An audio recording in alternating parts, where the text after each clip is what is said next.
Welcome back, WNST, Towson, Baltimore, and Baltimore Positive. We are positively into the summer months and a little bit of freedom. I managed to spend some time and sort of check off a few boxes of real life for the first time in 18 months.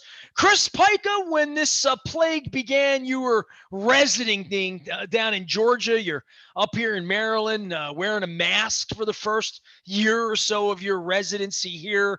We're finally stripping masks off. We had a honest to God M3 festival at Merriweather for us metalheads from downtown to Pigtown. And we had an honest to God heritage fair over the weekend with real beer and a real beer garden and people talking Orioles baseball and Adley Rutschman with me. And we've had like a, 4th of July now. We've had parades and we've had things, and the Orioles are still in last place. Been a little while since I've had you on, Mr. Blog and Tackle and Mr. Mount St. Joe, but how's summer doing downtown as a Baltimorean once again, huh? Well, when we got here in was now would have been August of 19. I mean, we were up in Charles Village and life was normal. And then you go through like everybody else. We closed on a house down here in Federal Hill South. In basically we moved in on May 1st in the middle of everything as it was going. But it's nice to be able to go into your favorite restaurant, your favorite bar, your favorite lounge, be able to walk to events and go to events again if you're vaccinated, and be able to enjoy those things that make Baltimore special. And it's good to see people out. It's good to I see had folks. crabs, like real crabs 2 weeks ago, like Maryland crabs. I went over and saw a Chad over at Al's, now in Dundalk, after the fire. And he sent me home with like 6 crabs. And I said, I'm not, I'm not picky, anything special. I don't need anything big. I just had like some mediums. God, they were good. God, Maryland crabs, man, they were sweet and delicious. And I had 2 beers and I watched hockey and Trotz back when he was still playing. I've been trying to like scoop up all the joy of all of it, right? Like a little New York, a little Baltimore, a little crabs, a little beer, a little Asian food, little make some food, little crab cake. I've done everything, but I haven't been to a baseball game yet.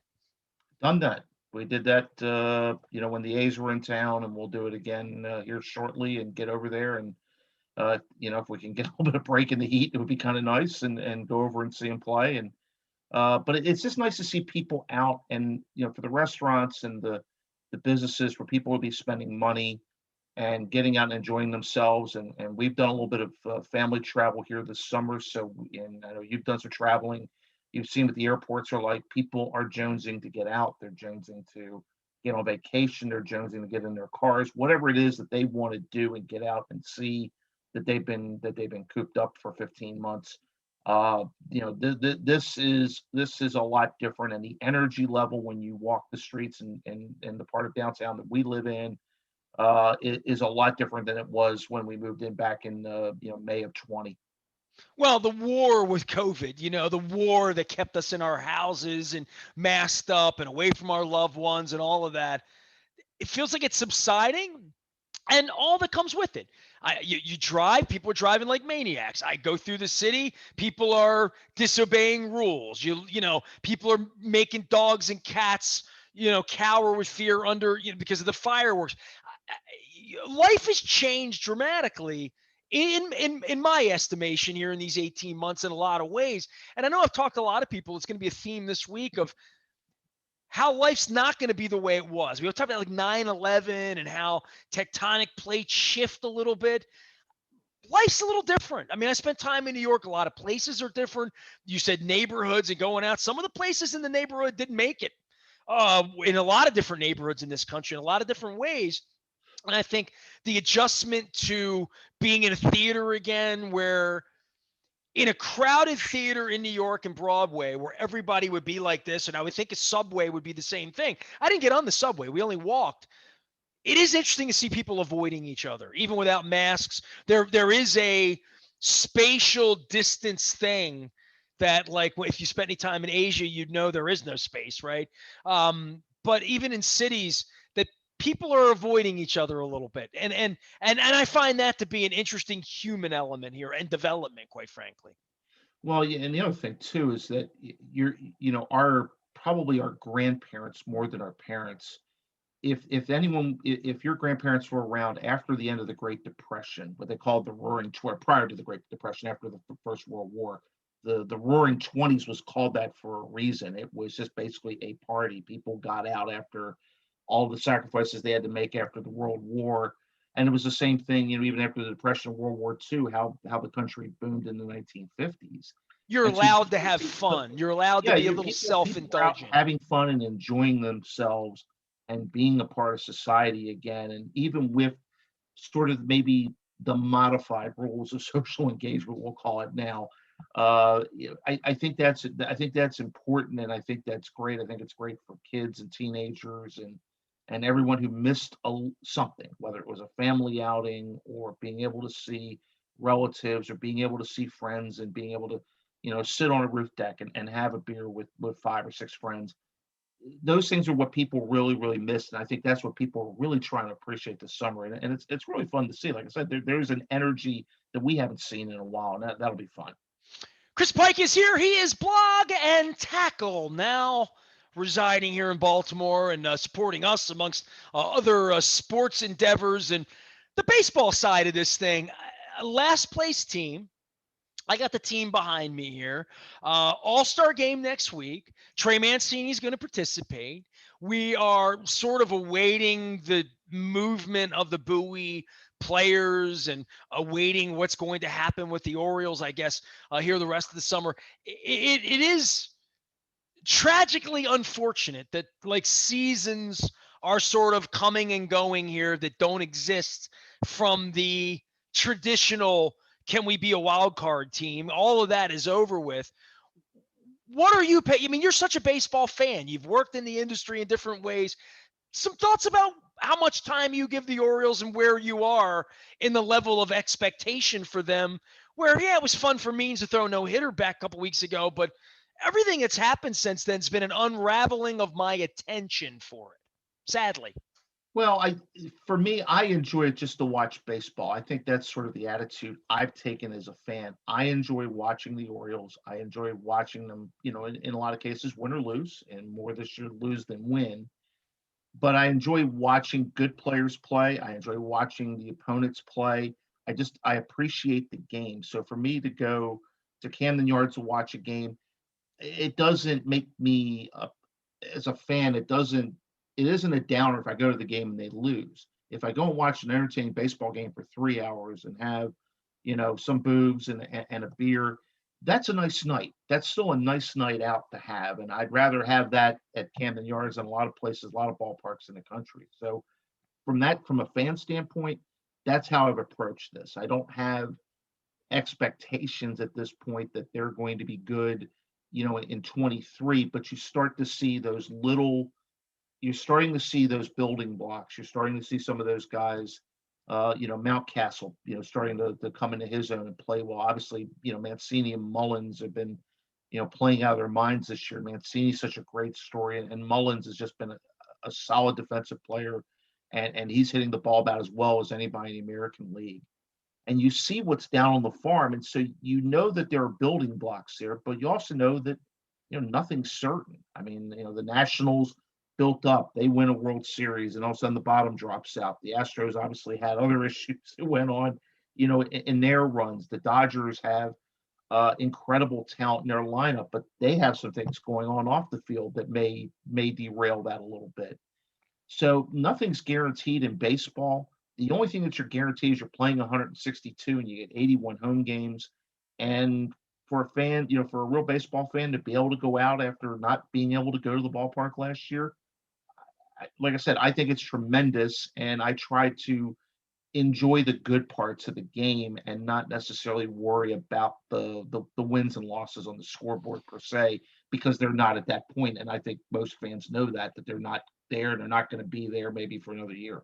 Well, I had invited you down to Bowie to see Grayson Rodriguez. I didn't make it down there. Luke had no plan to go and just wound up down there one night on a whim a couple of weeks ago. I know Don Moeller's been down there. I've talked to him about that.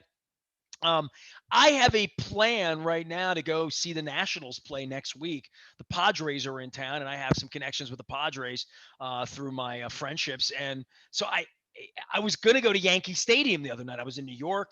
Ohtani was pitching, and it was just a 100-degree day where we had walked 15 miles in New York, literally, and we're just sort of worn out. And then he didn't make it through the first inning. So it wound up to be the greatest $75 I didn't give the Steinbrenner family to not go up to the Bronx to see that. But that being said, I have a little baseball on the mind at this point to think that I'm going to be at a Nationals game. I think I'm going to a Nationals game next month as part of the Crab Cake Tour as well, in regard to a political candidate and kind of getting out and because it's available on the calendar, quite frankly. But Otani's playing here next month, right? So Yeah. to me, if I'm just the guy in East Baltimore that didn't grow up to be the radio guy and doing all that, if I'm just a baseball fan in Baltimore, I mean, I was just a citizen in New York, and I came pretty close to getting in a subway and taking an express ride and getting off to see not the stadium, not the Yankees, not to pay Yankee prices, or not that I couldn't find anything better to do in New York because I did. But I almost went to a baseball game in New York because it felt like it might have been the best thing to do on a 100-degree day in New York to see Ohtani play because he is that, right, in that way. I had Todd Radom on last week talking about baseball in Buffalo. I saw that Harry Smith with NBC was up there with Mike Bellani and Mark Shapiro, and I know the Orioles are playing the Buffalo Blue Jays right now. There are baseball stories out there, but nothing quite like Ohtani, literally in any era. Like, we're seeing something we've never, ever, ever seen before. It was funny because I referenced this the other night when I was sitting in a local establishment, and I talked about the fact that I'd seen the Ohtani story on 60 Minutes now probably 3 years ago, and they had done a story on him as he was getting ready to come out of his Japanese It was contract. like Sid Finch stuff. Right. I mean, this is a tremendous two-way player in Japan, different ballparks, but just you could tell he was a special player. And and again, this is an Angels team that he's on that's a 500 club. Okay, this is not at this point a playoff contender, maybe for the wild card, but he's a special talent. I mean, he's somebody who I was glad I was finally able to see Ichiro play, and it was late in his career, but to actually be able to say I saw him play, I saw a Hall of Famer play, yeah, that to me is special.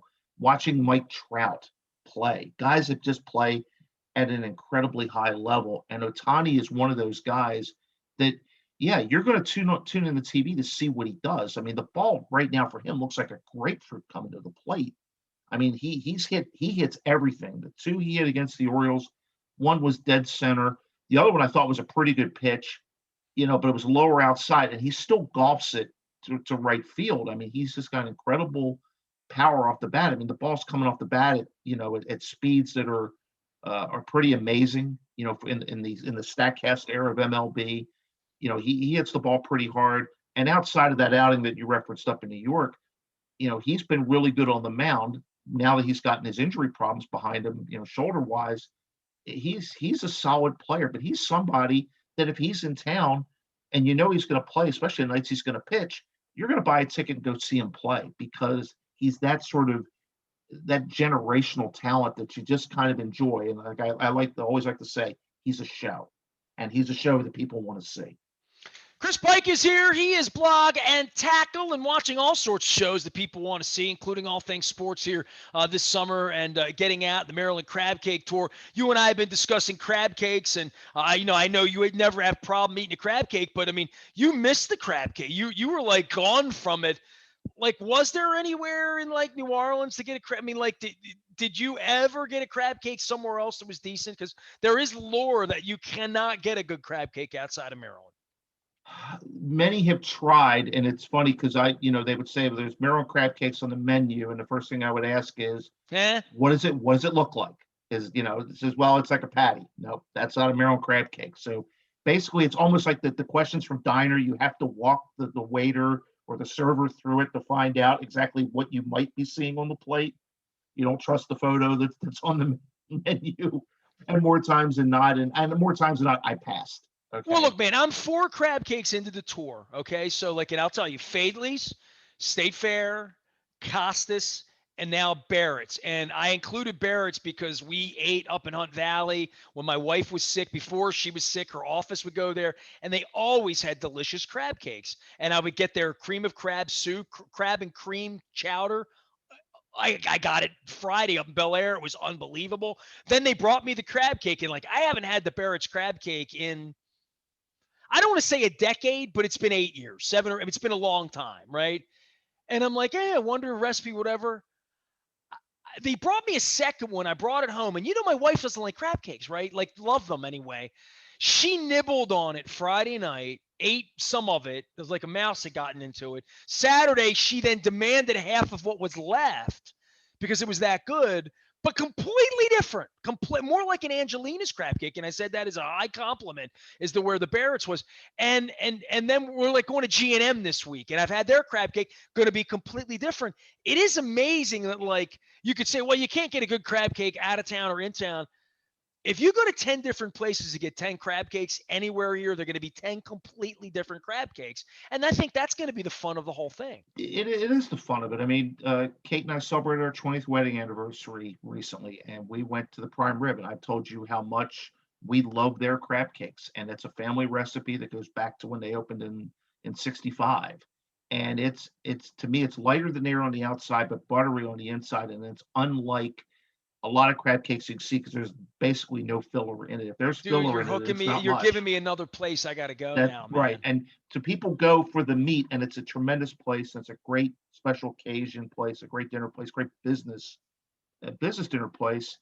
But the crab cakes in there are really not to be missed. It's almost something that people say, that they Yeah, I look went at. to the prime rib. I got the crab cakes. They right, they don't, but the servers don't look at you funny when you do that. They're very, very happy when you order them because they're so well known for their signature dishes and everything like that. So, there are places like that, places, our friend Nancy over at Pier Point, Coco's, they're just a million places, neighborhood places, and everybody has a different take on it. I think that's the fun part of it. Everybody has a little different family way of doing it, whether it's the spice or whether it's the ingredients or how it's cooked. I know you're a fried guy. I'm more of a broiled guy. Hey, You know, they're bringing me broiled crab cakes lately that are hitting the mark for a little bit of crunch on the outside. okay, I just want a little. I don't want it mushy, and like right. and sometimes it can be served that way. I don't mind filler. People, like, I'm going to go on and on about it. You're one of the you got me talking about it now. Now that I've had a couple of them, right, and now that I'm craving crabs again this weekend, 4th of July. I'm like, I just had them last week, and I know I'm doing a crab cake tour. I know I'm literally going to be eating crab every day for 30 days. And I'm trying to be like, no, I don't want it or whatever. And then I crave it. But there's been something about the way they've been broiling them and the fact that they've been so different when I open them up. Like the one at Barrett's, no color, no parsley, no whatever, but the filler part of it, to me, the filler is what makes the flavor. So when you say there's no filler, then I like, Well, no visible. What I'm saying, maybe no visible crack. Because some places you can see the cracker meal like right over I don't top of it. mind that. I'm not being a purist. If that Right. adds flavor, It's like in there, Miss but I think Nancy, she goes mustard and crackers, and some people say, well, I don't put any filler, any crack. Well, then you're not holding your crab cake together either, right. though. Well, I think that you can use egg as some of that as binder, but there's a lot of different ways to do it, and it's interesting to talk to people or talk to chefs or servers and ask them how it's prepared and what they do, and some will tell you, some won't, depending on the place. But you realize that there is about 100 different ways to do it. But the one thing I learned when you asked me that question about could I find a crab cake outside of Maryland that was a Maryland crab cake, the first way to know that it's not a Maryland crab cake is when they offer you three sauces to go with it. A good crab cake never needs anything with it at all. No sauce. That doesn't exist. So when you're outside of Maryland, it's generally with an aioli. It's generally with some sort of Remula. sauce, some sort of sauce to go with it, which is telling me that the ingredients that you're serving me in the crab cake isn't good enough on their own to stand up on their own. And that's the best way to tell. Well, my wife's a great judge on this because she's not like a great crab cake eater. And when she eats it, it really like I saw her go after the ones from Barrett's the other day, and I ate it sort of left over on like a brioche bun, and she kind of taken half of it, and it was fun. And I'm like, I can't believe I shared that with you. We had a muffin in New York at this place called Magnolia. That's the couple that does Tex TV from Texas, the Waco couple. Yeah. It's the best muffin I've ever had in my life. And then we walked 10 miles looking for another one the next day, and we found out it's only the Wednesday muffin, not the Thursday muffin. So my God, I've been eating. I don't know how I'm not getting fat. It's probably because I'm walking 10 miles a day. Chris Pike is here. He's Blog and Tackle. He is an editing partner, sports partner, rock and roll partner, crab cake partner sometime here soon. And we're doing some content together here time to time. But Luke's on vacation. Luke's eating pizza up in Wildwood this week, and I figured I'd get you on. Before I let you go, I want to talk a little of Michael Jordan because the Scottie Pippen things come up, and we done some baseball on the bus and like all of that stuff. Because I don't ask you much. We don't even talk like when we're together about your Jordan era, your summer on the bus with Michael Jordan or whatever. But Jordan in that era, and they're playing the basketball finals in the middle of July, right? All this is going on. Jordan was up at Pocono at the racetrack. He'll be down 3 weeks from now, no doubt, fishing. Yeah. Give me a Jordan story. Like, what's your when people ask you, like, you rode a bus with Michael Jordan in Birmingham? That's sort of your claim to fame. I've known you longer than that, but like, what do you tell people when somebody asks you about Michael Jordan? Well, mostly people ask two things. One, they'll always ask, well, the NBA suspended him, right, for the gambling. That's why he went and played baseball. And that's usually the first question that I Urban usually legend. say. Between that, did he pay for the bus that we rode on? No, he did not pay for the bus. Um, what people don't realize is he played baseball in high school. He was a decent high school player. He was a good athlete. When he starts this journey, he said was because of his dad. And it was it was something that he and his dad shared. And he had just sort of lost the thrill of competing. He had reached the mountaintop. He had gotten there 3 times. I think he was burned out of basketball. He never said that, but you could kind of tell that he wanted a new challenge.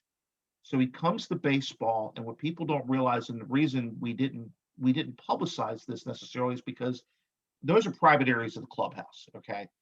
This is someone who literally got inside the batting cages at the Hoover Met where our home games were and constantly worked on his swing. Now, he had a basketball body to start. Okay. Well, I was in the clubhouse right behind me here when he put that White Sox jersey on, at the All-Star workout. I think I told you famously signed a Playboy interview he had done for me. And I remember how long that day was, and Bill Murray was in Cubs gear, and Patrick Ewing, they brought him in. I think he wore Mets gear, if I Tom remember Selleck correctly. wore an Orioles uniform and actually hit one out. Actually, he was the only one to reach the flag court in the Selleck, home run Selleck hitting hit a bomb. contest. That's right. Yep. Absolutely. So, I remember the beginning of that, and I remember how Patrick Ewing, who grew up in Jamaica, and looked like he never held a bat, and probably could kick a soccer ball probably better than Jordan could have as well. But Jordan had this. I don't know. He looked like a racehorse in with ponies. It was kind of weird. He had this Well, long. right. That's what I'm getting to. When he got there, he had a basketball body, which is basically very powerful legs to run and jump. Upper body was developed, but not baseball developed. He doesn't have, he didn't have the body of, let's say, Bo Jackson, for instance, who was an absolute physical freak. But even some of your players generally are more top heavy as a baseball athlete rather than bottom heavy. Um, and so Jordan had sort of the reverse. And Walt Horiniak was the hitting coach for the White Sox in those years. And the Horiniak swing that everybody sees, if you see Frank Thomas, that one-handed off the bat, almost coming off the bat swing that Frank Thomas had, that was Walt Horiniak. That's what he taught him to do and getting that extra power. And so that was the swing that was taught to Jordan at spring training and in the workouts leading up to spring training. And that was what they wanted him to do. So Michael is, almost bent over, at the plate trying to do basically a Frank Thomas imitation. And early on, he's seeing fastballs, he's getting base hits. But you can tell the pitchers obviously are figuring out that curveballs and everything else he's gonna struggle with. So now he's seeing everything and he's having a tough time with it. And like I said, what we didn't show people was he's in that batting cage every day with Mike Barnett, who was our hitting coach, who's now the video coach for Terry Francona, who was our manager in Birmingham with the Indians. So he's Terry's Tito's video coach. They would be in there every day working on a swing. If he had a bad game, he wanted to go immediately to the cage to work. If he had a really good game, had a couple hits, he wanted that muscle memory of what that was like to do it. But he hit a stretch where he was really, really struggling and beginning to think, you know what, I'm taking a roster spot from somebody and I probably don't belong here. Um, Jerry Reinsdorf shows up in Chattanooga to see Michael and just kind of visit. And so the chairman's there and, very nice to everybody. Did But he own the minor league team too, or no, he no? did not. No, Okay. at that point, we were owned by Suntory.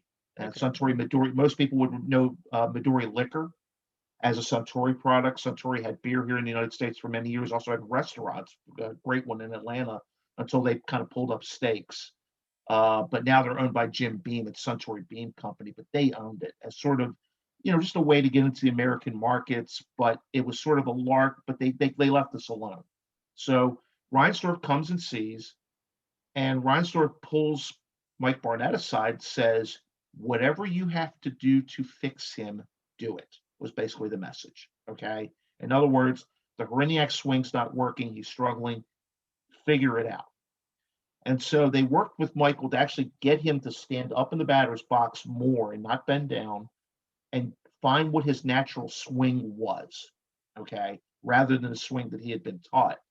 And all of a sudden, Michael hit 3 home runs in the second half, 2 of which was at our ballpark, which was statistically the toughest stadium in the Southern League to hit one out of. He had 3 home runs. He had 51 RBIs. He had 30 plus steals. Now, yeah, he had 11 errors in the outfield. He had a hard time because of how tall he was, and the he had problems with the exchange. Okay, ball hit the right field. You've got to come up with the ball and turn and go to second base. He had problems on that exchange. Mike Lum, who was a longtime coach and was a Braves player, played with Aaron. He came in as one of the roving instructors and worked with Michael and our outfielders constantly on those things. And so Michael put in the work. That's the thing I would tell people more than anything else. He never cheated baseball. He worked at it. He knew he was 1,500 at bats behind everybody else in that clubhouse between college and pros. He worked his rear end off at it. I love the early story. One of the umpiring crews came in the Southern League, and 2 of those umpires I won't name were now major league umpires. Actually brought Michael in to their locker room prior to one of our first home games and said, "We're going to teach you how to argue. Okay, this is what you do because we don't want to throw you out. Okay, so this is what you have to do. You don't turn around and look at it. It's like you do in basketball. You can't do to us like you do to basketball referees. We're not going to take kindly to it." So they actually walked Michael through how to properly, get your point across if you've earned that right to do it. And so Michael got sort of these quick lessons, and every baseball team is a kangaroo court. The Barons were no different. We had a kangaroo court, and Michael got banged because he turned after he got to first base. He turned to ask for time from the umpire, and turned and did this.